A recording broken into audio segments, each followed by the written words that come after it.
Pada kesempatan kali ini kami akan menanggapi dan meluruskan apa yang sudah dinyatakan oleh seorang kiai, di mana kiai tersebut cara bicaranya lembut, sopan, tetapi di balik semua itu ternyata apa yang ia sampaikan sangat membahayakan bagi umat Islam itu sendiri. Dan video yang akan kami tanggapi ini ada di channel beliau sendiri, yaitu Karma 212, dengan judul video "Ternyata non-muslim juga masuk surga, simak penjelasannya".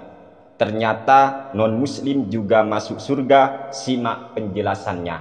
Saya tidak perlu untuk menampilkan videonya, silakan. Kalau tidak percaya silakan lihat sendiri videonya.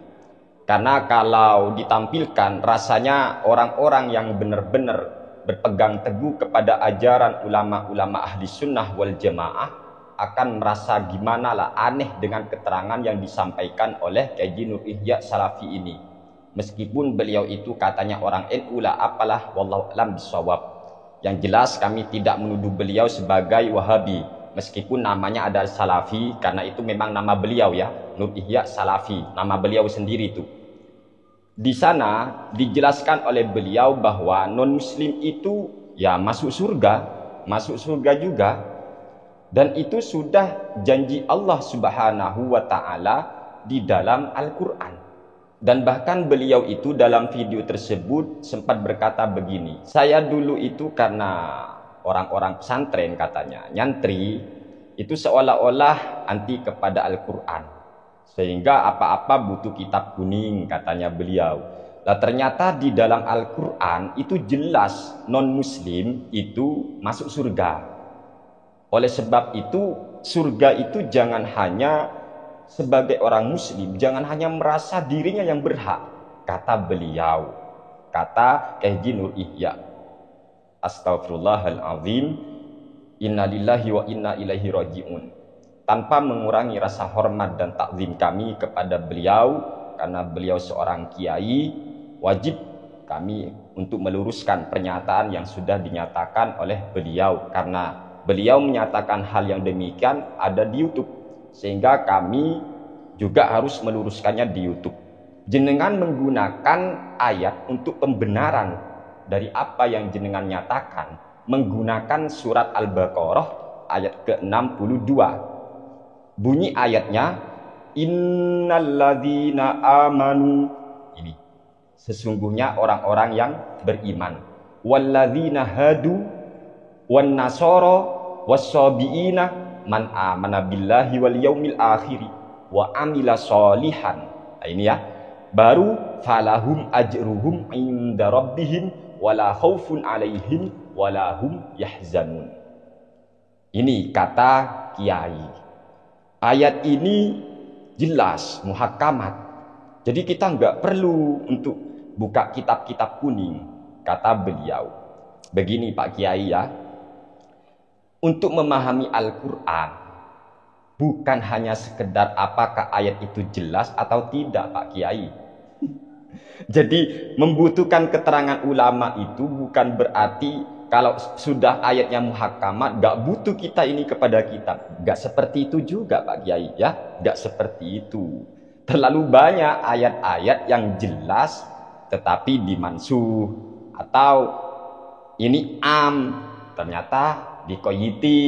Oh, ini ternyata ayat ini mutlak, ternyata dikoyiti. Ada ayat ada mukhasis. Itu dah begitu Pak Kiai. Jadi kita butuh kepada keterangan kitab-kitab para ulama.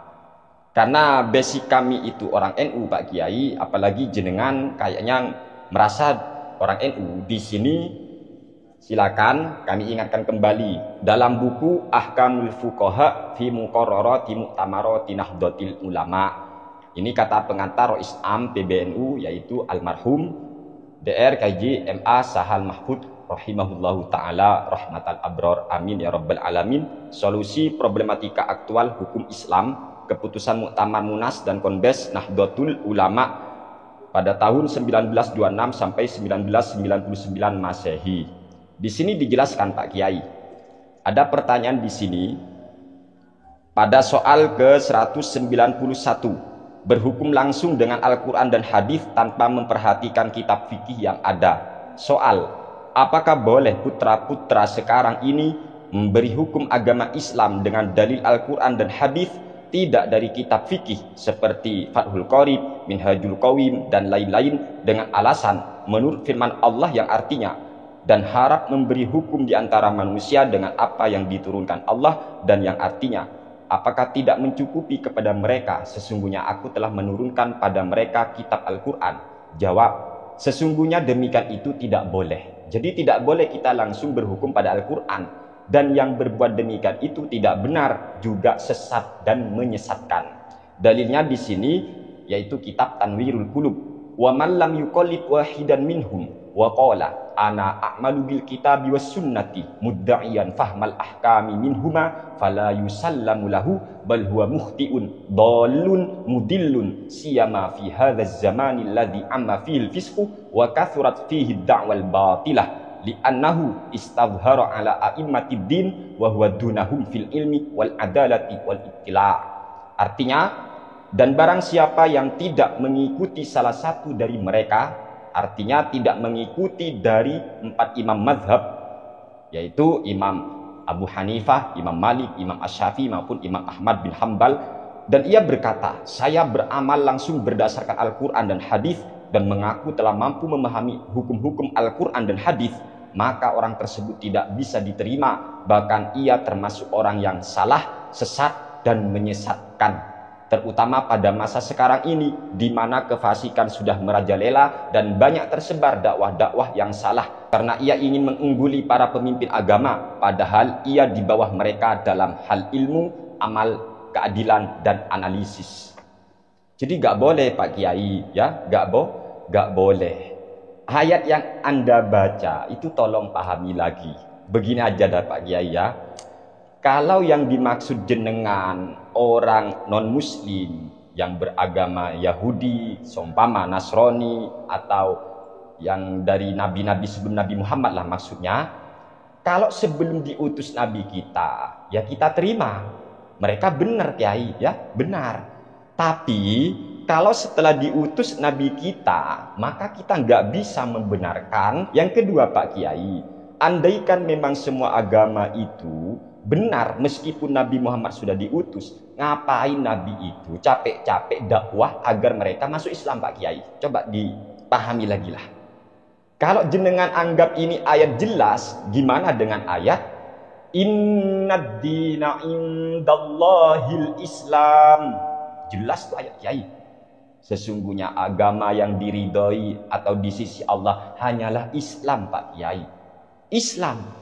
Ada lagi ayat wa may yabtaghi ghairal islami dinan falyuqbala min. Orang-orang yang mencari agama selain Islam, agama itu ditolak Pak Kiai. Itu jelas Pak Kiai, ya. Oleh sebab itu jenengan butuh pemahaman ulama. Rasanya sudahlah, kembali kepada ajaran ulama-ulama salaf Pak Kiai, kembalilah. Gak usah muter-muter ya Pak. Ya Allah, piye? Semua agama benar, semua agama bisa masuk surga. Iya, kalau sebelum Nabi Muhammad diutus, pengikut Nabi Musa yang taat pada Nabi Musa, yang beriman, pengikut Nabi Isa, pengikut Nabi siapalah sebelum Nabi Muhammad diutus, iya kita sepakat Pak Kiai. Tapi setelah Nabi kita diutus, Nabi Muhammad SAW, maka mereka punya kewajiban untuk mengikuti Nabi kita. Sebab Nabi kita ini diutus untuk seluruh umat manusia. Apa butuh saya bacakan dalil ini Pak Kiai? Rasanya nggak perlulah, ya. Intinya Pak Kiai bisa mikir aja lah. Andaikan semua agama benar, ya, masuk surga meskipun Nabi Muhammad sudah diutus. Pertanyaan saya Kiai, ngapain Nabi Muhammad capek-capek ngajar Islam agar mereka itu memeluk Islam? Ngapain capek-capek sampai ada perang Pak Kiai supaya mereka masuk Islam? Ayo, gimana Pak Kiai? Sampai Nabi Muhammad mempertahankan ajaran beliau. Ayo, mikir. Ini bahaya ya, bahaya. Pikiran seperti ini liberal ya. Saya nggak fitnah. Silakan cek sendirilah di channel YouTube beliau ya. Ini di Karma 212 dengan judul video ternyata non muslim juga masuk surga. Simak penjelasannya. Beliau itu sampai membawa ayat suci Al-Quran ini untuk membenarkan pernyataan beliau. Yang kedua, kata beliau, sampai beliau itu dulu ketika nyantri katanya ya, karena backgroundnya itu seorang santri, seolah-olah anti kepada Al-Quran, itu katanya. Nah, ini kan seolah-olah nyindir anak-anak pesantren ya. Karena anak pesantren itu kan selalu berpegang kepada kitab kuning, karena kita merasa takut, khawatir. Al-Quran hadis itu yang paham ulama, itu pola pesantren ya. Gak sembarangan memahami ayat, gak sembarangan mengutip hadis. Tapi bagaimana penjelasan para ulama? Karena di Al-Quran atau hadis itu banyak pembahasannya teman-teman ya. Ada lafadznya am, ada mutlak, ada yang namanya mubayyan, ada yang namanya mujmal, ada yang mukhassis, ada yang muqayyid. Ini kalau tidak dipahami, tidak merujuk kepada kitab-kitab para ulama, asal-asalan orang, wah bahaya. Nanti semua agama benar. Oh, iki repot. Ayo kita bentengi akidah ahli sunnah wal jamaah, kasihan umat Rasulullah Shallallahu Alaihi Wasallam. Hadanallahu wa iyyakum ila siratal mustaqim. Kurang lebihnya mohon maaf, tanpa mengurangi rasa hormat kami, rasa takzim kami kepada beliau Haji Nur Ihya Salafi. Ini hanya sekedar watawasau bil haqqi watawasau bis sabri. Wassalamualaikum warahmatullahi wabarakatuh.